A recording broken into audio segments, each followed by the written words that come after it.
got a landscape job today on Hilton Head Island. Taking basic plants like azaleas, viburnum, ligustrum, and just giving them a little bit of a trim. We've got all the gear, all the safety equipment. We are gonna start with this front bed, and as you can see, it's highly overgrown. We've got some natural plants here like the azalea. You can see Virginia creeper has completely taken a hold of this plant. So step one will be kind of hand pulling a lot of these vines, and then we'll go through with the mechanical equipment for the trimming. Our next plant species here is a sago palm. It's not actually a palm tree, although it looks very much like one. I believe it's part of the pine tree family, and they sprout these little baby trees and just get so overgrown pretty fast. So we're gonna go in there and hand snip all those.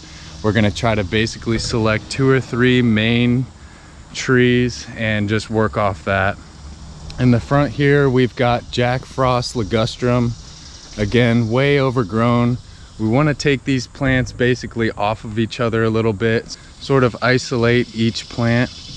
We're gonna take it away from the bed edge here in the front. And then we've got an assortment of ferns here. We're just gonna trim these back. Dying annual flowers here, so a general cleanup. A lot of material is gonna come out of the front here. It's gonna come down about a good 2 feet. We're really gonna be able to showcase this sago palm over here on the corner. That's gonna be our #1 goal. All right, let's get started. Gloves, goggles, and ear protection. Always, always, always, always when you're landscaping. Even if you're not using mechanical equipment, when you're reaching in between the plants like that, I've had palm trees poke me right near the eye. It's not safe. You always want to be safe.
Okay, so I want to show you guys what I've done here.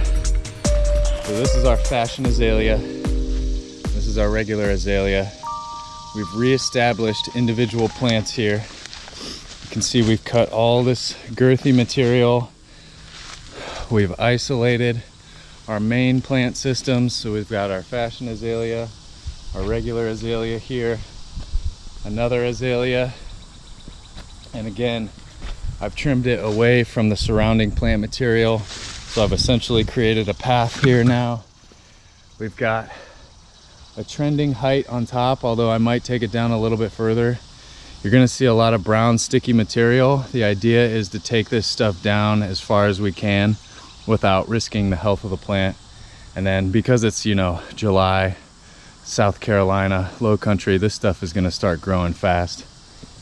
We've got another Jack Frost pretty far away from those two on the corner. So I did go ahead and isolate it. I took it about a foot away from the bed line here. So really the next beast is this sago palm, or multiple sago palms, I should say. Basically gonna have to get in there by hand and one by one snip away these fronds, but it's gonna look pretty good in the end. Just watch.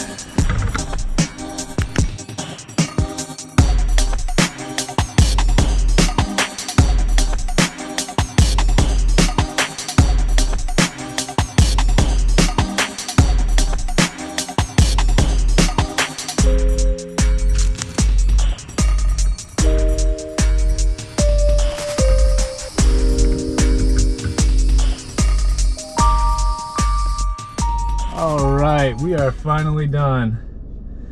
As you can see, I'm freaking exhausted. I'm sweaty. It's hot in South Carolina. My car thermometer says 95 degrees. Whew.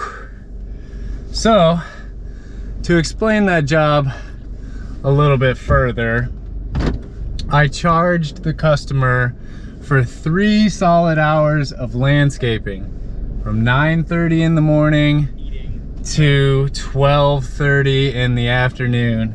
And in that time, we were able to accomplish the entire pruning of the front and 1 sago palm on the right side. What we've agreed to do is break this job up into 2 or 3 days. So next week I'll come back and take care of the side of the yard and the back of the yard, which is honestly nothing compared to the front there. But anyways, I charge the customer $25 an hour. I typically charge between $25 and $45 an hour. Now, pure landscaping stuff like this, which isn't too labor intensive, it's gonna be on the lower side. So I stuck with $25 today, especially because the customer was willing to haul away my debris. Debris can be its own entire subject, honestly. Figuring out what you're gonna do with your landscape debris before you start the job is smart. So we agreed there would be no debris removal on my end, so I didn't need to charge anything. But you can charge anywhere from $50 to $150 to even $300, just depending on how much stuff is coming out of a house.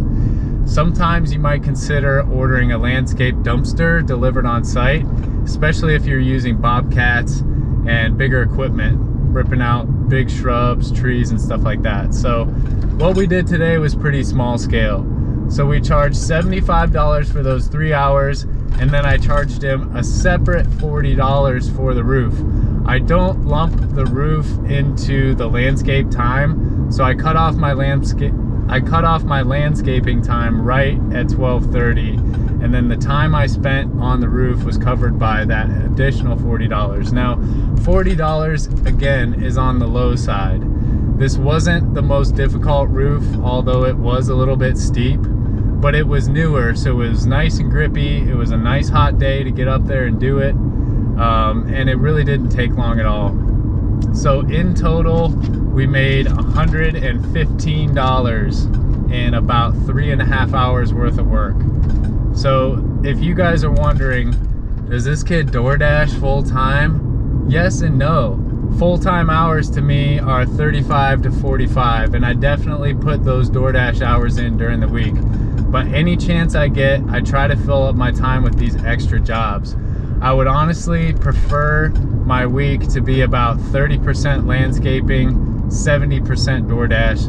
This just saves me a little bit of mileage in the car, saves me a little bit of gas money, and I like to get outside and get some exercise. All right guys, we have one more job today. It's one more roof. I'm gonna charge $50. It should take me about a half hour. And then later tonight, we're gonna hop in the dash. So looking to clear about $200 to $300 in total today for a total of about 7 to 8 hours of work.